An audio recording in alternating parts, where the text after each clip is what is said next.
Okay, I promised some of you that I would offer up some tactical tools that you can use for anxiety. And I like to think of anxiety in two categories. One is what you can do preventatively or on the front end to prevent anxiety completely or just lessen the occurrence frequency of anxiety. The other bucket that I put it in is what to do when anxiety comes on, what to do in the moment. I like to have both tools at my disposal. So let's start with what you can do to prevent anxiety. First, what is anxiety? Anxiety is basically fear or uncertainty about the future. And the brain likes to consider a lot of what if scenarios and work your mind into a pretzel and just twist and turn about an uncertain future event.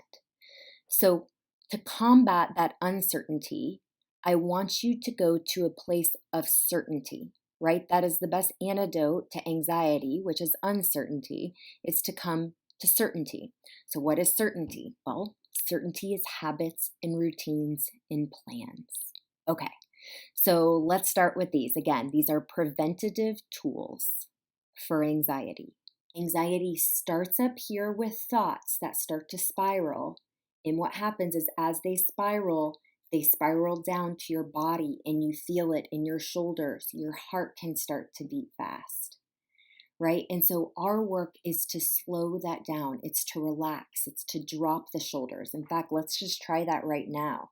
Go ahead, drop the shoulders, right? Sit up tall, relax your jaw, drop your tongue from the roof of your mouth.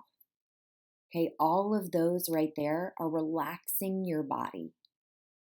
Okay, breath work. This is such a powerful tool that you can practice at any time. It's available to you at any time. I recommend finding a consistent time and place to practice breath work. My favorite way to do this, it's easy to remember, is to do 3 counts of 4. Here's what I mean by that. You inhale for the count of 4, hold for the count of 4, and exhale for the count of 4. If 4 is too challenging for you, you can do 3. Do whatever number you like. 4 is a really great place to start. So let's practice. Keep your mouth closed. We're doing this only through our nose, okay? The benefit of this, again, with anxiety, is our mind has to focus on our breath. Our breath serves to calm down our central nervous system, and our mind is calm because it has something to focus on instead of the uncertain future. Okay, so here we go. We're going to inhale for the count of 4 through our nose. Inhale for 1, 2, 3, 4. Hold for 2, 3, 4. And now I want you to exhale slowly. 2, 3, 4. Obviously, you can do that on your own. It would be 1, 2, 3, 4. Since I was talking, I started from 2. That's something I do at night if I'm ever feeling anxious. There are lots of variations to that breathing technique, but the key is to slow it down. Slow it down. And I find it's more powerful if you're doing it in and out through your nose. If it's uncomfortable for you, another way is if you're exhaling, exhale like you're blowing out through a straw. Okay? So you've got really narrow pursed lips and you're blowing out through a straw so you can elongate. You're trying to lengthen your inhales and your exhales. Another one is meditation. Super powerful. It's kind of along the same wavelength as breath work. There are a million meditation apps out there. I like Calm, Headspace, Wake Up. There are also a number of YouTube videos out there. Some of my favorites are Joe Dispenza. I love him. Michael Seeley is really great. And really, you can Google or YouTube like 5-minute meditation. Start really small. Key is consistency. Don't take on all of these tools at once. Choose one and build it. Be consistent about it. Repetition is the mother of skill. If you want to build a habit and be consistent about it and make it a skill, Be repetitive. Do it every single day, close to the same time, within reason. Just choose one of these. Once you get really good at doing breath work every day, stack on that. Maybe add 5 minutes of meditation. Gratitude practice. This is arguably my favorite one. I've been doing this for many years. It's very easy. The way that I like to practice gratitude is really very simple. I get out a journal and I write down 10 things I'm grateful for every morning. In fact, I think I have it right here. Yep. It's just blank paper. You can see it here. I write down very small things. You're trying to train your brain to see the little things and appreciate the little things, right? So if it's a beautiful day outside, or right now I've got this like water, how awesome is that? I'm grateful for this gratitude journal.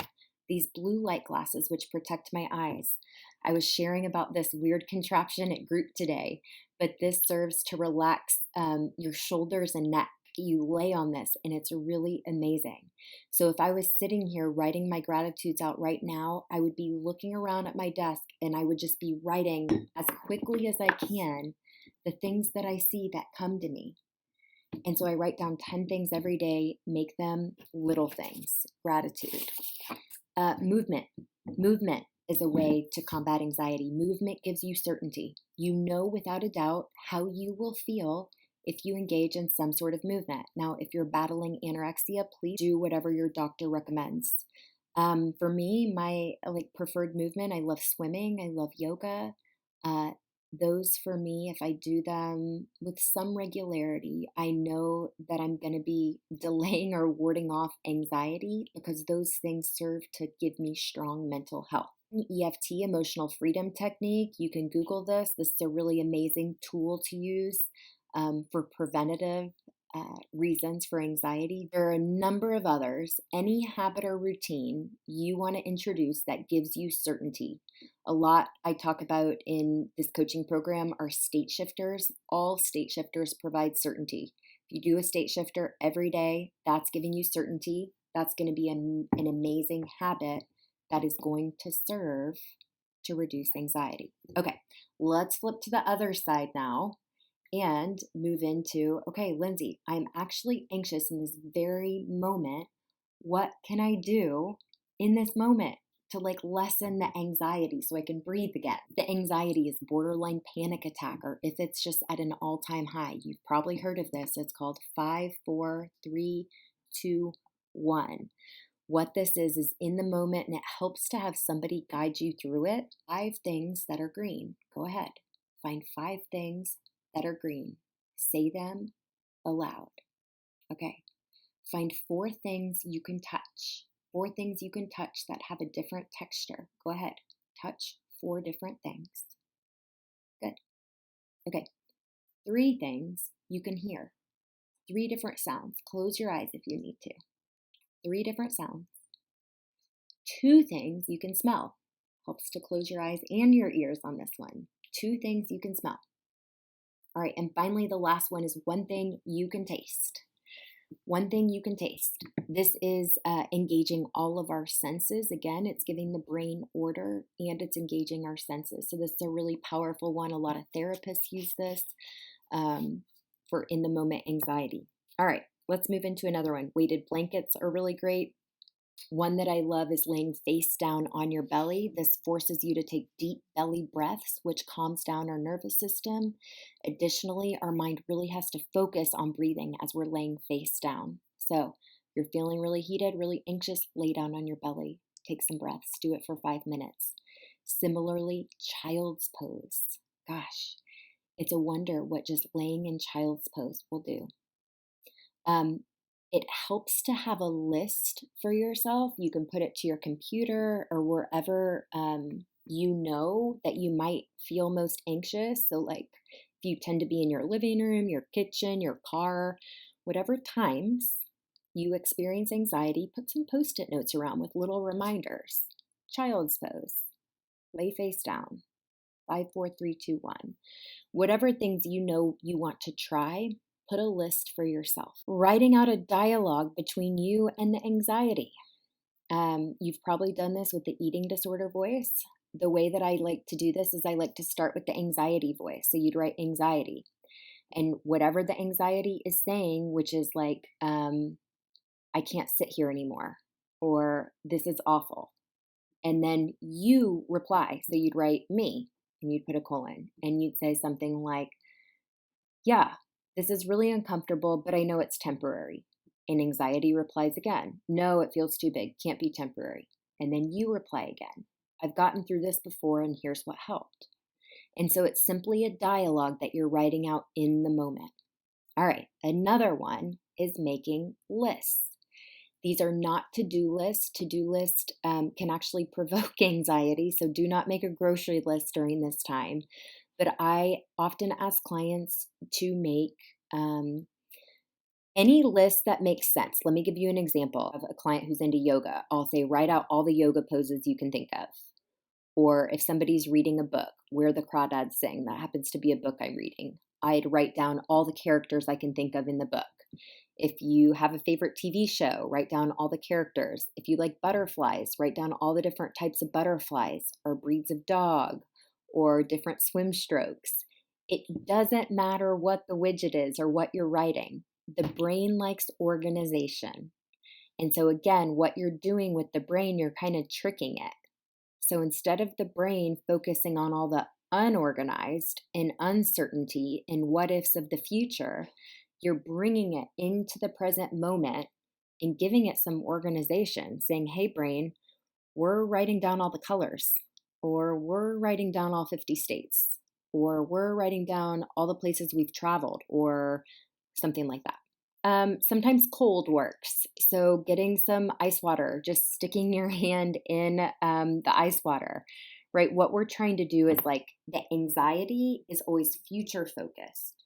And so again, to combat anxiety, we need to be present focused. Breath work brings us into the present. So you could absolutely do breath work. Sticking your hand into ice water brings you into the present moment. One thing, that I love, and I do this, I guess, I don't know if it's a preventative so much as a health thing. It's called an acupressure board, and it doesn't look very painful. It can be for some people, but these are a bunch of spikes. You stand on them. All the pressure points on our feet are connected to various organs in our body. And that is something that will absolutely bring you into the present moment. They're very inexpensive on Amazon, should that interest you at all. That's what I've got for you for anxiety. I hope this is helpful. Should you have any questions, feel free to email me, lindsay@outshininged.com. Finally, I want to encourage you, after you get through the anxiety, reminding yourself, one, it's temporary, okay? Temporary. Anxiety comes and anxiety goes. There's nothing wrong with being anxious. Anxiety is not bad, right? In fact, anxiety is sometimes a sign that you're doing it right, okay? Anxiety is sometimes a sign you're doing it right? Here's what I mean by that. Anxiety is sometimes like at the center, and the eating disorder is a symptom. So when the eating disorder symptoms go away, we're left with anxiety, okay? So if we feel that anxiety, that can be a sign that we're doing it right. We're not engaging in things to numb anymore. So if you're feeling anxiety, remind yourself, gosh, okay, this is kind of a signal that I'm feeling. This is a good thing. I'm not trying to numb it. It's okay to distract myself as I get through this. But remind yourself afterwards that this is okay, especially if you got through the anxiety without turning to behaviors. Like, for real, pat yourself on the back. This is hard stuff that you're doing. The fact that you've even made it this far in the video and you're taking notes and trying out these different tools for anxiety, like, way to go. I'm impressed. I'm proud of you. Keep going.